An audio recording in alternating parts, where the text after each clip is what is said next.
Go. Great. Well, it's good to be here at the Ask Andy event.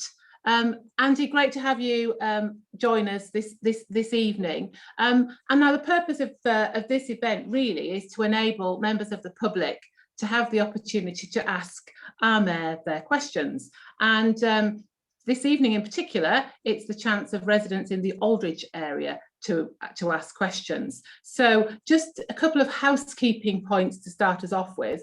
This event will last about an hour. It is being recorded, and whilst it's not live, clips will be shared on social media at a later stage. And I know the questions will come pouring in. I will try to get through as many as I possibly can. But any that don't get answered, I want people to know that you can feel free to send them through by email to the moderator.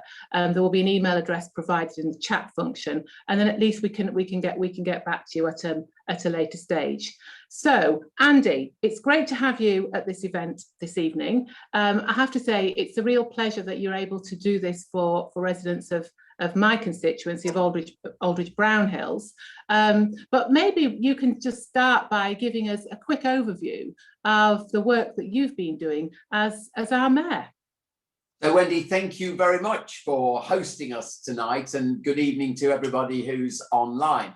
And I suppose I should start off by saying I'm sorry we can't do this physically. We all understand why, but I was determined in a sense to find a different way of doing it. So hopefully this will work really well tonight.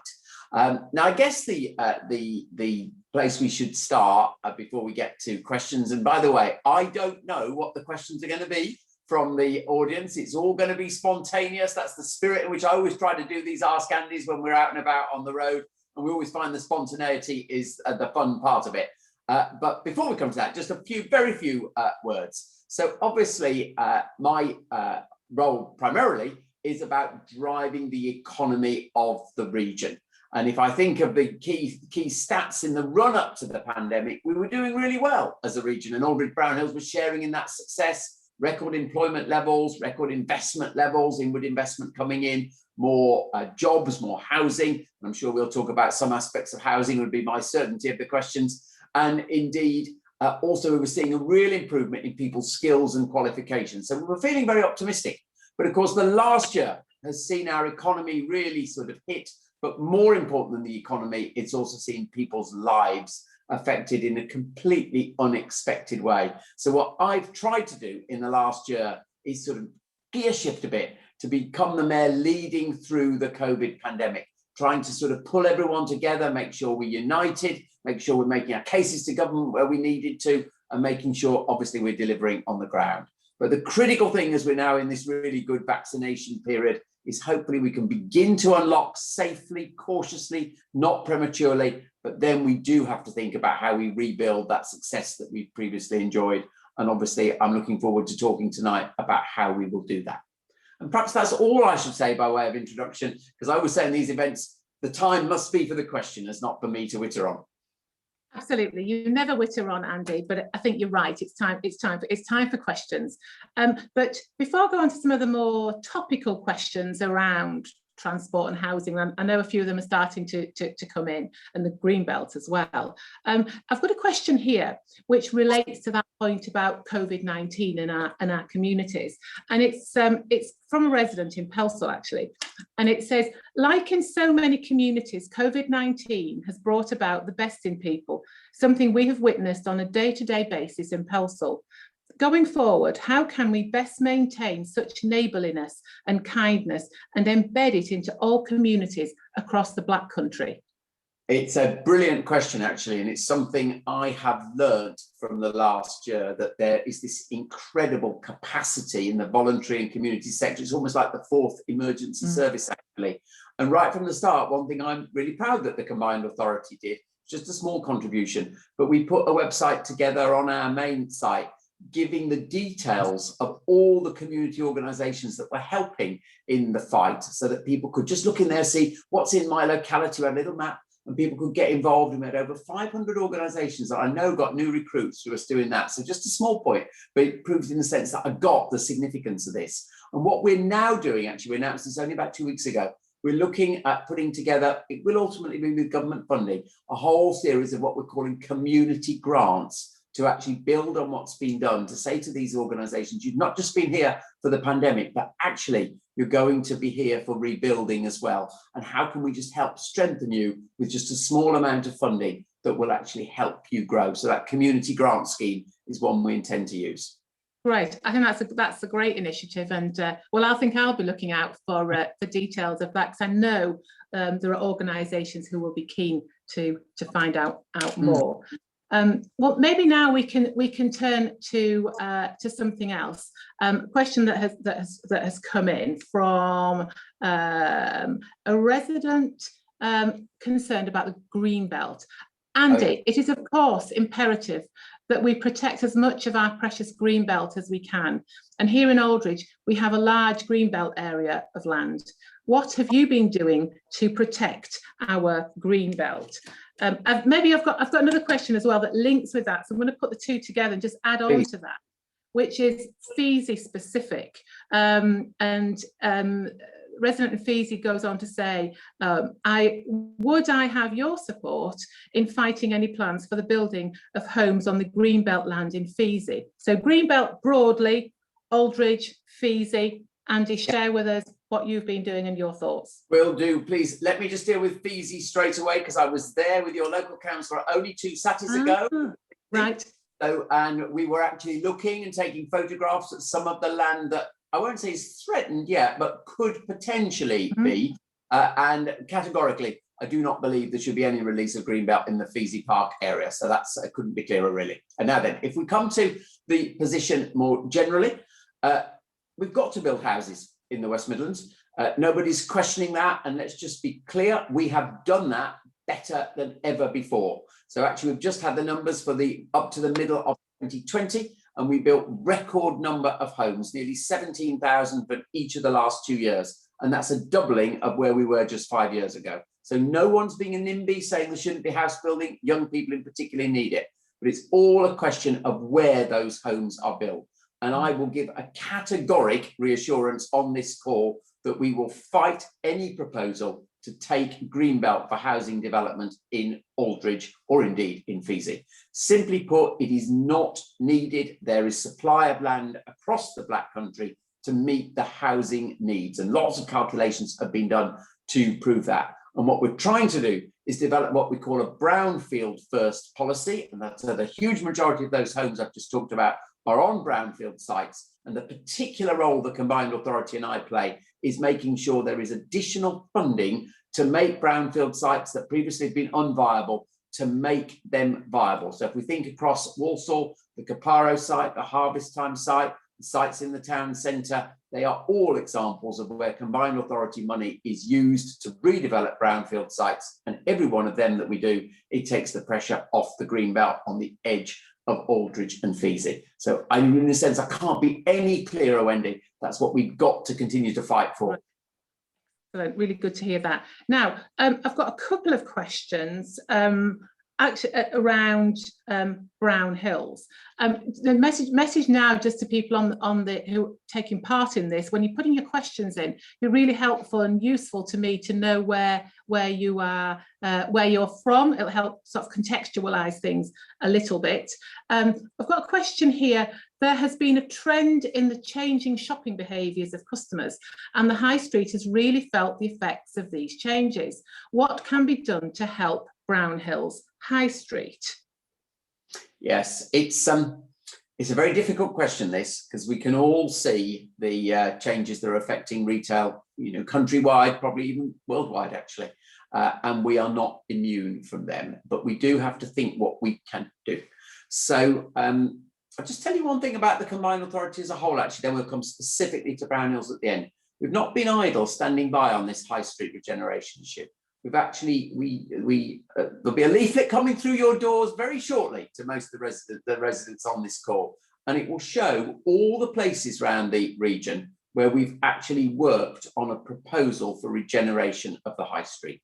The biggest one in Coventry City Centre, nothing to do with Brownhills, I know, but it shows that we put £100 million aside for actually the regeneration of the city centre. Really big scheme. And then we've also done schemes in Wolverhampton, in Dudley, smaller schemes that we've done in Kingshurst, in Chelmsley Wood. So we really do get this. Now, if you come then to Brownhills, what are the secrets there? The biggest issue in Brownhills is, of course, the Ravenscourt Shopping Centre. Wendy has marched me there on a number of occasions to say, Andy, you cannot let this continue. And again, I'm prepared to say in front of witnesses tonight, we won't let it continue. I'm very optimistic that we can bring, with the help of Walsall Council, a new developer in there that will see a regeneration of that. And my goodness, it basically needs to be knocked to the ground and started again. So it's about bringing in new investment there. And then also the general things might be about bringing in new housing schemes to the high street, bringing in more people living there are going to give more spending. I'm very keen that new public services are there, whether they be health facilities, whatever, or council facilities. And also, this might not be right for Brownhills, but we've also thought about bringing sort of innovation centres onto high streets. The fund we were doing in Erdington in Birmingham was about turning an old traditional swimming baths into an innovation and incubation hub. So we're trying to bring new thinking about what are the new uses of high streets there. But the particular priority in Brownhills is getting Ravenscourt sorted out once and for all. Great. And you know, Andy, I will continue to keep marching. You will. I shouldn't say this because I'm supposed to be answering the questions, but she won't let me go on this issue of Ravenscourt. I can promise you. You understand it matters. But I've also got another question around Brownhills. So I'm going to bring this one in as well from a Brownhills resident. And that is there a possibility of creating a local produce market in Brownhills on the high street, perhaps once a month, rerouting the traffic and pedestrianising the street? And the resident is saying, I think it could be a lift for local produce and bring the community the community closer. So Andy, what are your thoughts? My thoughts is that's a brilliant idea. We've seen that, we've seen produce markets work in lots of the urban areas across the West Midlands, actually. I go myself to one in Moseley in South Birmingham, and you see how vibrant they can be in a very urban area. So absolutely, definitely. And I tell you what, the other theme I think it links to, Wendy, what we're learning in this pandemic is, yes, there's challenges to city centres and town centres as retail destinations, but actually people do really want to shop locally when they don't want to perhaps make the long journey that they made before, and they want to have the sort of understanding of the provenance of the produce. So I think it's a brilliant idea. And I suspect there may be some Walsall councillors on the line. I would love to work with Walsall Council, because as the question indicates, there would need to be some agreement from them. And I think actually there's going to be a little sort of civic area in the middle of Brownhills brought about by your wonderful councillor as well. So maybe that's a perfect location to start this from. So yeah, we can take that up as a brilliant idea. And I do know some of the operators actually go to other farmers markets, as it's called. So maybe I can do a little job with some introductions there. Excellent, great. That's great to hear, Andy. Shall we now move on to another issue that I know residents are interested in, particularly after the recent announcement, and that is around transport. Yes. A question here: infrastructure across the region is hugely important, and critical to that is transport links. What actions have you taken towards opening Aldridge Train Station? So this is an easy one for you. It is. If I was a betting man, I thought this would be the first question. So I've lost my bet tonight now, Wendy. Okay, so there was a little announcement about this recently, but very significant announcement for the town of Aldridge. So we've been working on this for a couple of years now, and the announcement said the combined authorities actually bought the land that the station will stand on, because we wanted to secure that. For those of you who know Aldridge extremely well, it's on the place that we call Anchor Meadow. And so that will be where the walk-through is. That's now secure, so we're certain that we will have that. The next thing we have to do is we have to get we're into the Department of Transport structures for getting these lines reopened. And we have to do another feasibility study. We've had the first two. First one's very, very light touch. Second one, much more detailed to say, is there a business case here? Yes, past both of those. The third one, which we're now bidding for, expecting an answer very, very soon, is to do a real detailed feasibility study, which then leads to the business case for it. So we're working through all of this. We've secured the land, and I am determined that we do achieve this.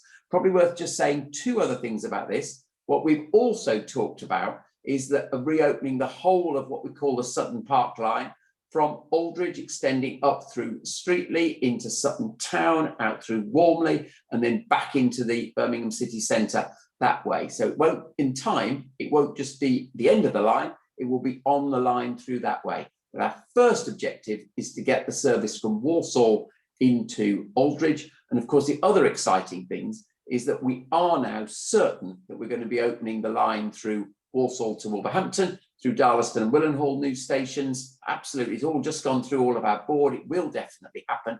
And so you'll also be able in time to get the train from Aldridge on the new line up to Wolverhampton, then on to Shrewsbury and wherever you wish to go to.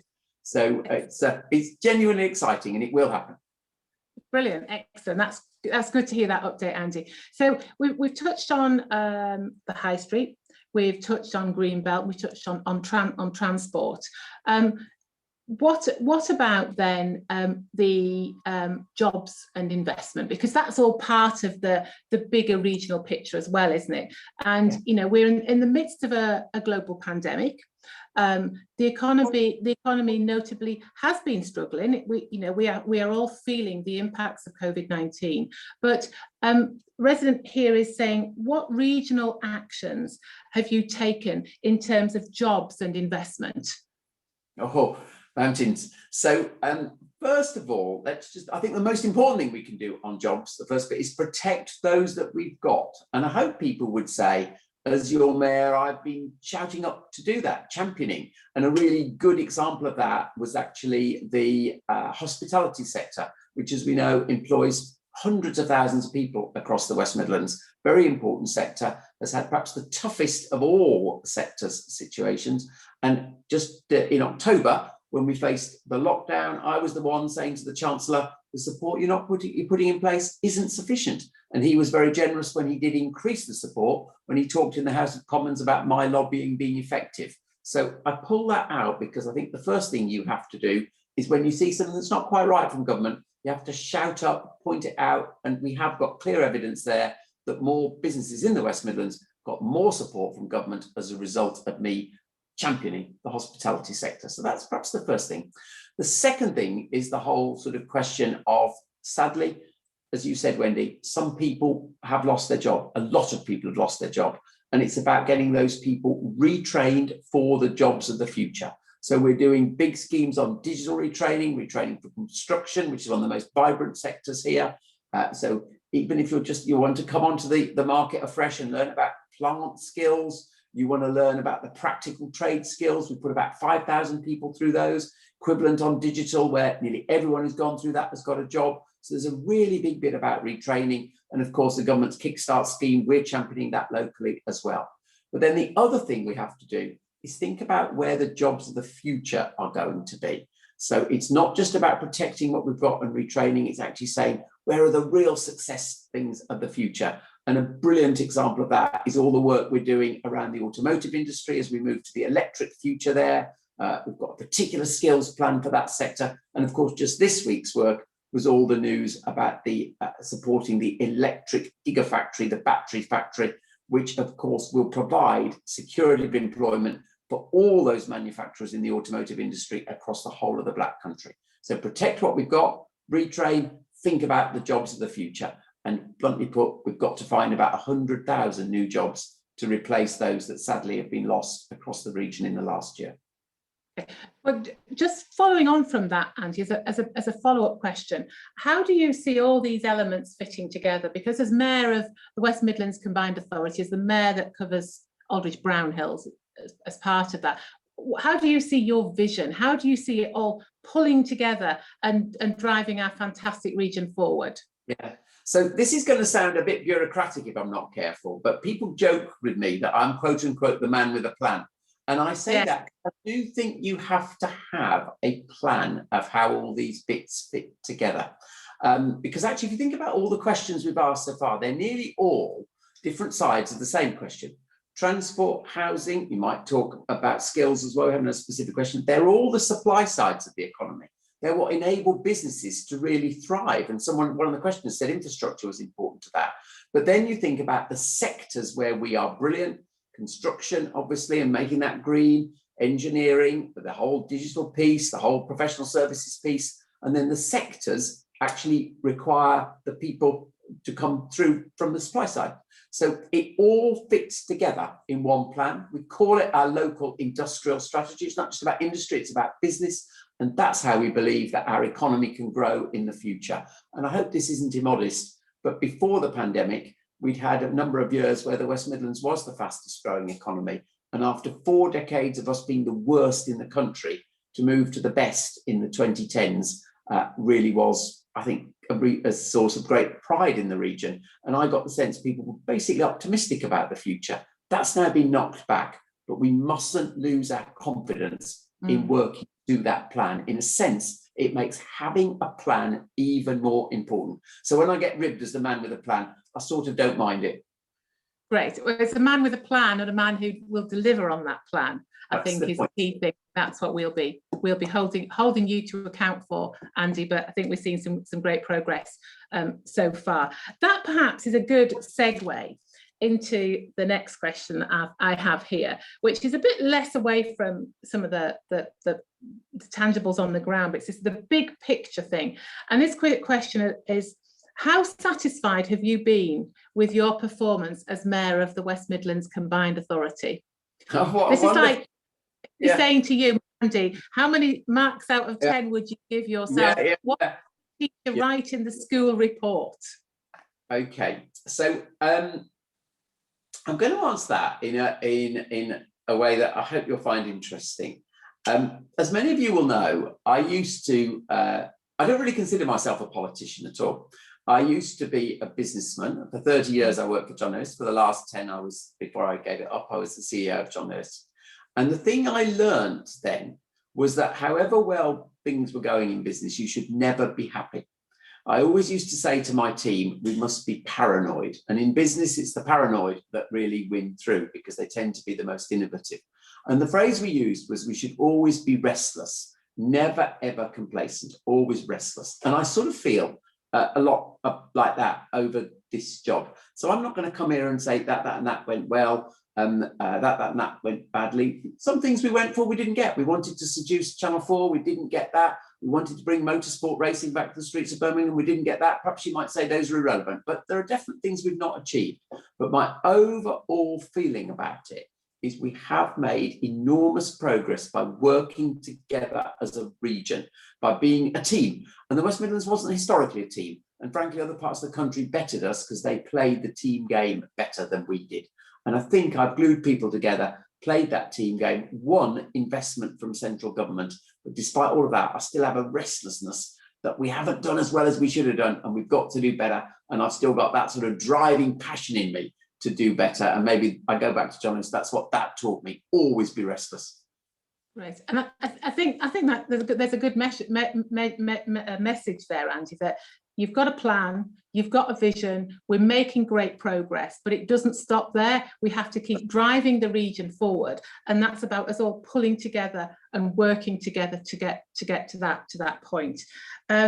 So let's go on to another question, something a little bit different, but another question relating to a matter that I'm sure again you would have been on your list of ones that would come up. And this is actually from Jay, the police and crime commissioner candidate.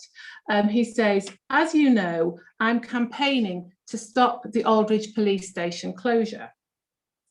And he says, my question to you, Andy, is will you continue to speak to the current police and crime commissioner on behalf of concerned residents about the need for our local community to maintain our police station, which is necessary for a stronger local police presence to tackle rising crime? Yes, is the categoric answer to that.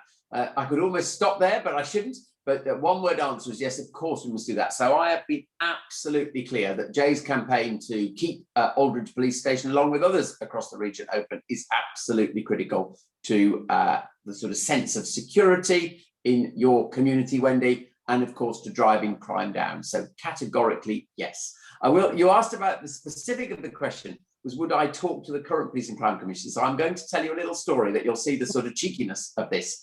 He's the person who's proposing closing these stations. He knew he was on the back foot, so he wrote to Michael Gove to ask if the answer to the police stations he wanted to close, he didn't mention Aldridge, which says a lot, he mentioned Sutton, was to relocate civil servants into those police stations.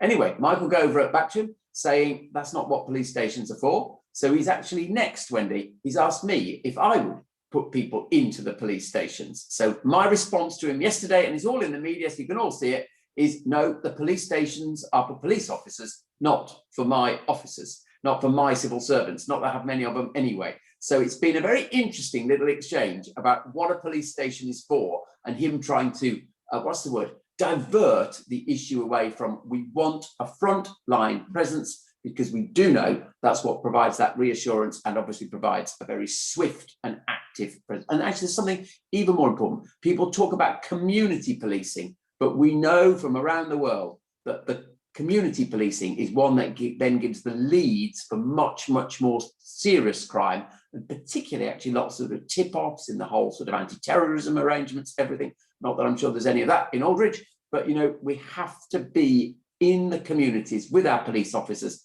to be gaining intelligence, and a presence, physical presence in the police station is all part of that.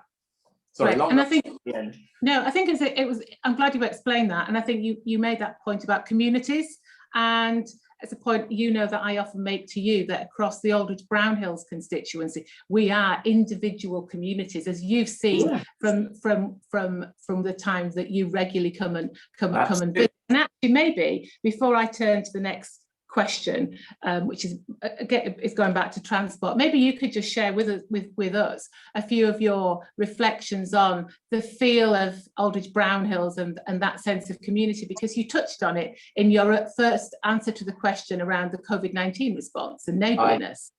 I did. Well, I think there's one example above all else. I mean, we've done all sorts of things together, Wendy. Walking down Brown Hills High Street to the Ravenscourt has already become clear. Walking along the wonderful new footpath on the disused railway, that's brilliant, of course. And of course, you've taken me to all sorts of residence groups as well. So I've enjoyed all of the things we've done. But the thing that sticks in my mind, and of course, the Aldridge Transport Museum, how can I forget that? Where we rode around on an old bus together, and did I launch my transport plan there? And of course, businesses in Aldridge you've taken me to as well in comp training, that was brilliant. So I've seen all sorts of aspects of Aldridge life, but the one that sticks in my mind more than anything else was when we joined with the Community for Remembrance. Now, it must have been on the 100th anniversary, because it was 2018. And we had of course, the remembrance service on the Sunday morning. And it was just incredible, the number of people who came out and the incredible sense of pride about the celebration together. So that sticks in my mind. But of course, the particular aspect of that stuck in my mind was when we went to Poppy Road and we looked at all of the decorations that had been done. And we met a war veteran who I know has actually passed away since then. And I sensed his pride, and he talked about being a resident of Aldridge for I think it was over 60 years. And we went in the little pub that he frequented there as well. So I hope people will get from that I do understand that although we think of the West Midlands as a sort of really big, dynamic, very cosmopolitan place, actually it is made up of lots and lots of individual communities. And I've really tried to understand that and relate to each of those communities. And frankly, what goes on in Aldridge is very different to what goes on in Hell's Owen, might be very different to what goes on in Knowle or something. They each have their individual feel. And I genuinely believe the mayor has got to understand as much as that they can and appreciate it, and not think of it particularly as a Birmingham-centric operation, because Aldridge is a long way in every sense from central Birmingham, and that needs to be respected. Right, thanks, Andy. As indeed are all our communities across Aldridge Brown Hills, be it Peso, Rushall, Sheffield, Walsall Wood. You know them all very, very well. As well. And that maybe brings me back. Let me tell you one other thing on the community piece, because I think this should be mentioned. It'd be wrong not to call us out. Talking of Pelsall, of course, I've done one of these events in Pelsall for real, of course, at the two of them actually, I think, both at the church and the community centre. That was great.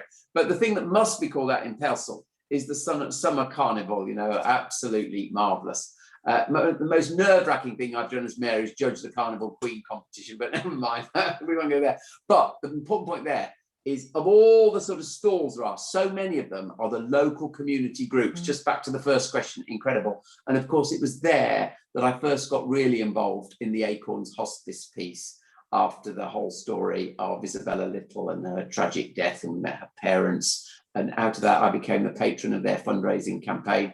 And it's one of the great things that the hospice in Walsall is still open. The threat that was hanging over it of closure looks to have receded now. So if you can make a difference in something like that, it's worth doing this job. Right, brilliant. Okay, let's go back then to some of the more policy related questions. Yeah. Because they're coming in thick and fast now. I've got one from another Pelsall resident. How will the 2040 rail and metro plan improve local villages such as Pelsall and Brownhills in the short and long term? Okay, right, thank you. Yeah, you've seen the 2040 plan for the transport. We launched it in Aldridge, as we say. The immediate gains, as we've talked about in Walsall Borough, are of course the Darlaston-Willenhall connection to Wolverhampton, and of course we've already talked about Aldridge and the line through Sutton Park, which is shown on that. What's also happening immediately for Walsall, then I should come to Pelsall specifically, is that the diggers are in the ground building the rapid bus route through from Walsall into Birmingham along the Walsall Road, and then out to the airport along the Coventry Road. And much as we're trying to improve it, Birmingham City Council are trying to make it worse by knocking down the flyover at Perry Bar, which we don't agree with. So that was perhaps the most retrograde step. And those buses, citizens of Walsall will be interested to know, will be hydrogen operated. The first time, so a real commitment to green. That's a big, powerful fleet of hydrogen. Now for Pelsall, it's obvious that there's none of those things are immediately relevant to Pelsall, but we do have on that plan the idea of an eventual upgrade to the Pelsall to Brownhills line, and indeed, hopefully, then connecting up further to Lichfield. Whether that is not promised yet, but I see the link. I know a beautiful job's been done restoring it as a walkway at the moment. And what we will, of course, be able to do is, of course, put the cycle facility, the cycle hire scheme that's coming to all of the West Midlands in the next few months. We've just started the trial in Sutton. It will go next, go to all the boroughs next. And I'm hoping that that lovely facility in Pelsall can be used with our cycle hire scheme. And that will come literally this summer. But in terms of heavier investment, being very straight with you, we don't have a rail or a sprint scheme for Pelsall just yet. Okay, great. I'm going to come back to you now on the you mentioned, Andy, the Perry Bar flyover. Right. Oh, and yeah. Actually, I've got a question that has come in around the Perry Bar flyover. I thought it would, and it's a comment and a question. I am from a resident. I am concerned at the loss of the Perry Bar flyover as a Streatley resident and commuting to work in Birmingham following lockdown. Why was this approved? And surely it was not necessary. Now, Andy, perhaps you can share with us your views on the Perry Bar flyover. I know what they are, but share them, please. Very happy to. And again, literature tries to make this clear. So, I mean, it's bonkers, isn't it? I find it hard to find another word. It was a perfectly good piece of infrastructure. And actually speeded the journeys, not just for cars, also for all the public transport was using the flyover as well along the Walsall Road. So let's be really clear, the decision was taken by Birmingham City Council, only by Labour's Birmingham City Council, despite huge post-bag consultation, despite other councils, including Walsall Council, opposing it, myself opposing it very vociferously, Conservative group on Birmingham City Council opposing it. They just decided to push it through. And if I'm really honest, it shows a very heavy-handed approach just to dismiss residents' concerns in that way. I should be fair and tell you why they think they needed to do it.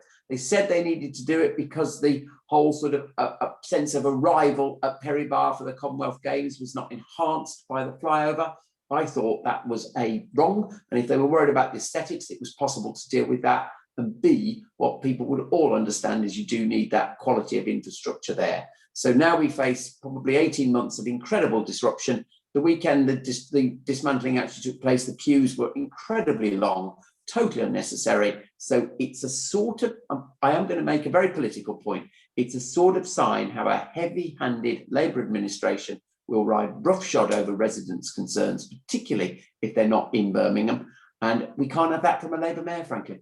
And I'm pleased that this question was raised. I'm also pleased that you raised residents' concerns vocally with Birmingham City Council, because I know as a local MP, residents raised them with me. I sent my letter in, and that flyover was built for a reason at the time, and there's more traffic now than then.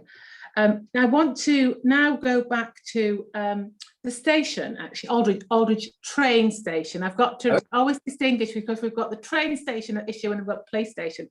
Just going back to Aldridge Train Station, I know that residents are, often asking for a bit more detail about, what the vision is, what does it mean, what will it look like in real terms. Now there'll be a whole planning process that we've still got to go through, and rightly so, residents will be able to ask questions and feed into that. But are you able to share with us a little bit more about your plans for Aldridge Train Station, and maybe linking it into a bit more detail about your bigger regional transport? I appreciate it's very early days, but I know even from my own inbox, these are the questions that people are just seeking a little bit more detail on. And whilst it can be a challenge to give the real granular detail, a sense of direction would maybe be helpful. Okay, so I think I've made clear where the trains will run to. Immediately to Walsall, Birmingham, and then immediately to Walsall, Wolverhampton is what the draft timetable shows at the moment. Interestingly, there'll have to be a clever bimodal form of train, because obviously the line from Birmingham to Walsall is electrified. It is not yet the proposal to electrify the Aldridge piece, so it will change its mode at Walsall, because the rest of the line through Sutton Park is not electrified. So in terms of the business case of getting the value for money, that's the thinking. And there's lots of areas of the country where this has been done now. So it's an interesting, if there's a rail aficionado on the line, there's a very interesting bit about the rolling stock for doing that, but that's probably too Anorak like. Then I think probably worth saying a bit about some of the features. We're very, very keen that it integrates with green transport, obviously. So there will be really good cycle parking facilities. The planning applications we've just done for the stations, for example, in South Birmingham, another line we're opening, the Camp Hill line, that cycling, the idea of cycling to it, and then good quality, safe, secure cycling storage, that's very important. There is a debate about whether we should buy further land for a big car park. That could be done. Residents will have a view on that. And it's interesting on the, we're doing that as a park and ride with a big car park. That's welcome there. But one of the stations in South Birmingham, there's been a very strong residence of feeling that there shouldn't be a car park, and we should be, in a sense, going beyond that. So that will be part of the consultation, Wendy, with residents, whether it should or shouldn't be. Yes. And we've got a different answer in two different places in the West Midlands already. Great, and I think, and that's really helpful. And I think just that reiteration of the consultation process, the planning process. But I personally think these trains that you're looking to secure, it's offering us a solution to link in Aldridge in with the transport network. Let's move on now to something we've not covered yet, and that is the Commonwealth Games. Yes. I've got a couple of questions. I've got one from a Rushall resident. I'll come to that one first, which is, we are the host city, that's Birmingham, and paymasters for the Commonwealth Games, but will there be any benefit for me living in Rushall? Yes. So let's just be clear about paymaster, first of all, because I think this question, that phrase goes right to the heart of why I was and still remain a huge believer in this. The government of the paymaster, actually. The budget for the Commonwealth Games in total, when you take everything together, is best part of £1 billion now. And that's, by the way, it's not gone up. That's been within its within original envelope. And the government is putting 3/4 of that in. So this is actually a huge national investment in our region. And you don't get £1 billion for many other things, as Wendy will confirm. So actually, it's a huge, huge win for us. And residents of Rushaw, I think there will be 3 things that you will get out of the games. And you never know, there might be a 4th. Maybe one of the teams will look to come and use a place in Rushaw as its practice site and its hotels. You never know, all of that, but I'm not counting that. The first thing there will be is jobs. We are looking at about 5,000 jobs through the total of the Commonwealth Games plan. Some of it obviously in construction, some of it in the operation. So there's opportunities coming from that, definitely. And we're really determined, and so far our contractors have done this, to give those to local companies. The second thing that residents of Rushaw will get, and this might be a little more intangible, is we've got a huge business promotion activity going on the back of it. Call it, we actually got extra funding from government to do this, and it's sort of selling West Midlands businesses all around the world. And we're using the Commonwealth Games as the brand for doing that. And we're actually starting at the World Expo in Dubai this year. So if you work for a local business that will need to export more, you could be included in that big trade promotion. So there's a great thing there. And then the third thing is, and I really hope this also resonates, is actually there'll be legacy. So there will be new facilities for citizens to go and use. We'll of course, and in the Black Country, the wonderful world-class swimming pool in Sandwell will be a great example of that. With the best diving facilities anywhere in the Midlands. Might not be your thing, but there'll be facilities like that. And of course, there'll also be better transport facilities left on the back of it as well. So there'll be some legacy things, but the legacy I really want is more of our citizens want to be involved in sporting activities, and there'll be and the whole well-being thing, there'll be so much effort put into that in the next year as well. So I think there are some, you might say indirect, but real benefits for residents well beyond Perry Bar. That's really good to know, Andy. I can't say that I'm a keen diver or nor a queen swimmer. However, it is about putting the region on the map. It's showing about what we have on offer, and as you say, bringing benefits to local residents as well, so we all feel part of that. And actually that leads on to a question that's coming from an Aldridge resident on this topic of the Commonwealth Games, and they say, many people in the West Midlands are looking forward to the Commonwealth Games in Birmingham in 2022. Is it an event that will bring the community together and send a message to say Britain is open for business and the region to get back on track? Are we on track to make the Games happen and to deliver results? So linked a little bit with your previous answer, but great. Again, it's great, local. Great. Yeah, so we are on track for for July 2022, and my goodness, a lot of people have had to work incredibly to make that true, because I'm sure you can all imagine all the construction schemes in the face of COVID. It's been really hard, but as it stands at the moment, yes, we're on track. To be entirely honest, there's been one big setback, and I'm happy to say this was Birmingham City Council again. The Athletes Village at Perry Bar is no longer going to be an Athletes Village. The athletes are going to be into university accommodation around because they fell behind on the building programme. But in essence, yes, we are on track to do it. And I've already explained, I think, that we're certainly on track to show the best of British business around the world on the back of the Games. And actually, I think that's going to be really, really important after the rotten year we've had to actually have a showcase there. But the other thing we're on track with related to it is the whole sort of Festival of Britain 2022, which we don't talk that much about because it's a big year. It's 70 years of the Queen on the throne. It's the Commonwealth Games. You know, all sorts of things come together, and that's brought this Festival of Britain proposal, which is being run from the West Midlands. The team is here. There'll be a big cultural festival, and the whole idea of that cultural festival, to the question, is to show the best of British in every sense of it and bring our communities together. And we want mass participation in those events. Right. Now, I'm going to move on to a slightly different topic now, Andy, and it's one that's relevant now more than ever. We're here this evening, we're doing an Ask Andy event online using technology. I think we've all learned a lot on how to Zoom, how to do Teams, kids are working, are studying from school using technology. Yeah. A lot of it's that point around our reliance on the internet. Yes. This is a question from a Brown Hills resident, and they say, I live in Brown Hills and can be in England's second city in 30 minutes, yet I Yes. don't have 5G, I don't have 4G, I struggle for all internet access. What as the mayor can you do to help improve my rotten connectivity? Yeah, okay, I'm gonna, it's the first time I've said this tonight. It is patchy.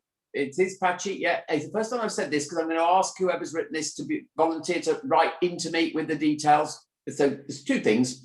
Obviously, the big picture around 5G is that the West Midlands is now the national test bed for this. We won that competition. I saw it as a must win, and we've now got businesses in the West Midlands that are actually putting in their own 5G network to make their own manufacturing processes the most cutting edge. Another example of where it's really making a difference already, we've got GP surgeries using the 5G technology to do consultations in care homes to prevent the GP actually having to go into the care home. So some really practical examples of the new technology that we brought. But I know that if you're sitting in an area that, and I'll be honest with you, about 18% of residents across the West Midlands have access to that 5G technology. A year ago it was naught, so we're making good progress, but there's a long way to go. But there are still all these horrible not spots across the West Midlands where we don't even have 4G. If you are in one of those, scribble it down, because the offer from companies like BT Openreach, like Vodafone, is that City Fibre, they will look at the commercial case for addressing that, and I am often putting cases to them for interventions like that. And if there's an issue in Brown Hills, Wendy, I'm more than happy to have the details scribbled, and we'll take it up with whoever the local provider is. Excellent, that's great. And I think on the chat line there's an email address being put in there. Yeah. But if there's a local resident, they can perhaps come through my email address, or we'll find a way of getting the details to you, Andy, because it is a really valid point, and it's a good one that residents have raised this evening. Now, my next question is around young people, and this question is, Liam Byrne has said that the mayoral election is a vote for younger people who, he says, have had the rug pulled from under them with reduced opportunities and a decline in apprentices. What can you offer young people? So Andy, perhaps you can tell us what the work that you're doing offers those young people, those young voters, some who might be voting for the very first time in the forthcoming round of elections.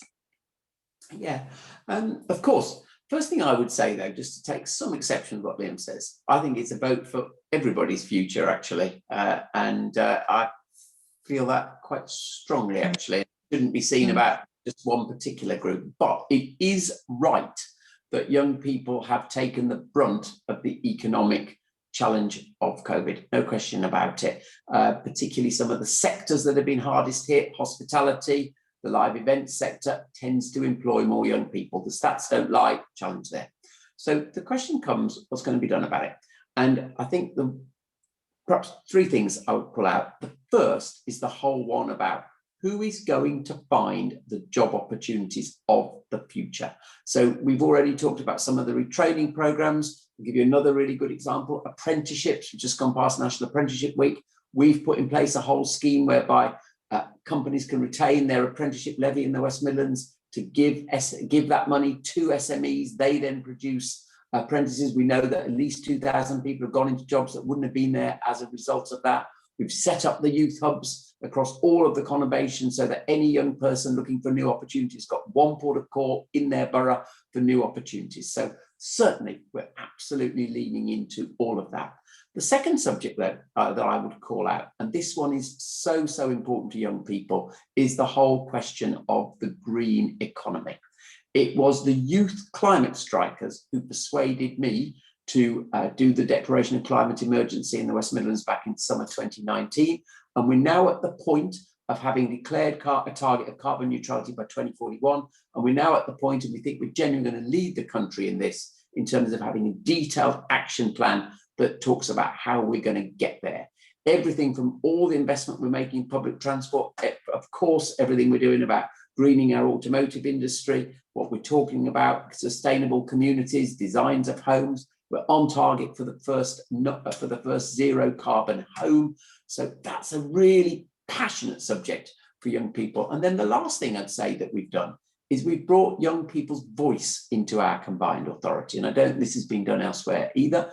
With a youth combined authority, they contribute to every one of our meetings. They're fully representative of the conurbation by geography, by all forms of diversity, and they are round the table taking decisions. So I have already brought young people into our decision making. And actually, when I think of all the things that have happened in the last 3 years, that's one of the things I'm proudest of.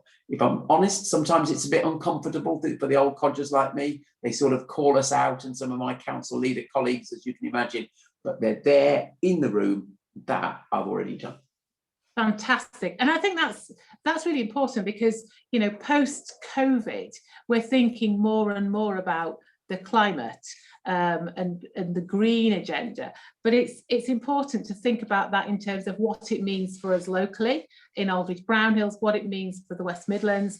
And you're right, you know, young people have a real passion for some of these issues. So I must admit, I didn't know they were involved in the combined that they are. So I'm really pleased to hear about that.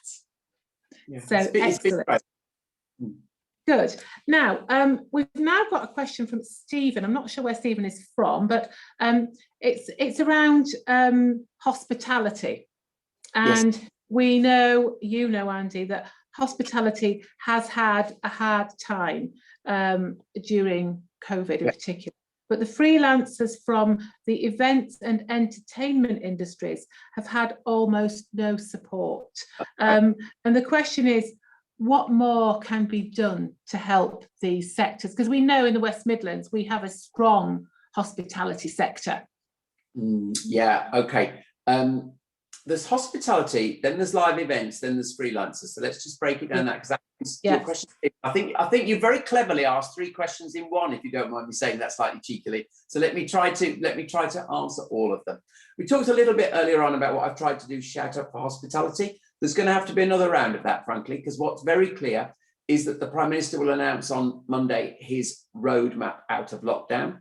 I think it's unlikely that hospitality will be able to reopen, or certainly get fully reopened, before some of the current support measures like the VAT reductions, like the business rate exemptions, finish. So in front of witnesses, I shall be recommending that they are extended. I'm extremely optimistic the government will do that, because I'm sure the Chancellor can see the timing of his schemes against the roadmap will need to be considered. So Stephen will be shouting up for all that again, because that cash flow issue as you begin to reopen is really important. The second issue, though, is the live events industry. And actually, you're right, Stephen, they have not been able to open at all.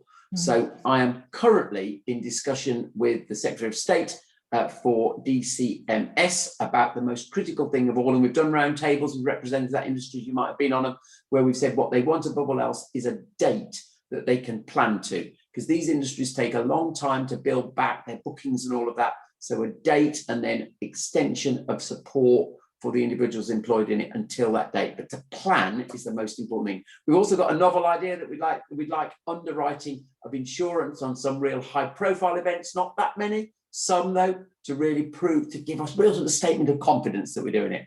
And then the last thing is, of course, this issue about the freelancers in it. And this is an issue, I don't often do this, but I will say this is an issue I've found the government's approach to be surprising, and I hope they might still go a bit further, because they have some of the freelancers, who particularly people who have their own businesses, employed as directors in them, haven't had support through the self-employment income support scheme. And I think that's a great shame, actually, because I think they should have done, and I'd still like at this late stage of the pandemic for that to be reviewed, actually. Hopefully there's a bit, yeah. Well, Andy, we're almost out of time, but I'm going to just ask you one more further further question, then I might just ask you to share with us a few last-minute reflections. But and this is also COVID related, but it's from Jane of Feasy. As we move to come out of lockdown and rebuild the public finances, is it important that we had the money in the bank to help finance this emergency, unlike in 2010? What an interesting question. Yeah, fascinating. Yeah. So fascinating question. The one-word answer is yes. I mean, the government, everybody says this, don't they? The catchword, it's unprecedented, is a word we've all come to understand now. But the government have spent more money than we could ever have imagined. And the fact that the public finances were in extremely good shape before the pandemic was critical to that. And of course, it's also very important, Jane, to how we come out of it, because there is definitely a trap for us to fall into here, to think that as soon as the economy is unlocked, everything will be okay. One of the most risky stages for businesses, remember my background is in business, is when you're trying to rebuild, because you've got to manage your cash flow through that. And the government will definitely need to support some of those cash flow issues and all the debt that's been taken on as well. So the fact that the government finances are in really good form is really, really critical to that. Interesting question. It is an interesting question, a very pertinent question as well. But in the 2 minutes or so that we've got left, Andy, I'm just going to say to you, do you want to take the last couple of minutes as an opportunity to maybe just share with us, you know, maybe a few reflections on your incredible work as mayor for the last few years? What has made you most proud, and where do you see the vision for our region? Gosh, I think I'm you probably exhausted. Need more than 2 minutes, but you know. Let me just say, first of all, thank you to everyone who's asked questions. And it's very strange not being able to see people's reactions to what you say, but I've enjoyed it. So I hope everybody else has indeed. So what's made me most proud has been to be a representative, actually. And I suspect you'll relate to this, Wendy. So yeah, we have our little victories where we get that scheme done or that new facility opened. And of course, there's some lovely things like that. One of them that's makes me very proud in that sense, Phoenix 10, the big industrial redevelopment just on the other side of Walsall, derelict for 30 years. And we're now going to bring it back to life. 1,000 jobs going to happen there. That's a source of pride. But the biggest source of pride is actually when you are there in the community, you see the incredible talent and you have this sort of sense that people have trusted you to be their representative. And that's a very heartwarming moment, actually. So that might sound soft, but I genuinely feel that. And that's actually why I want to, again, yeah. I understand exactly where you're coming from, Andy. But I'd just like to say a huge thank you to everyone who has joined us this evening. We got through as many questions we could. I think we've had a real broad spectrum of questions. So thank you to you all for joining us. But most importantly, Andy, thank you for giving up an hour of your busy diary to join us, albeit virtually, here in Aldridge Brownhills in the West Midlands for a really, I think, inspiring and interesting Ask Andy event. So thank you, and well, we hope to see you again soon. Oh, at Ravenscourt. Absolutely. All right. Thank you very much, everybody. Bye. Bye. Thanks, Okay, Wendy. good night. Bye-bye.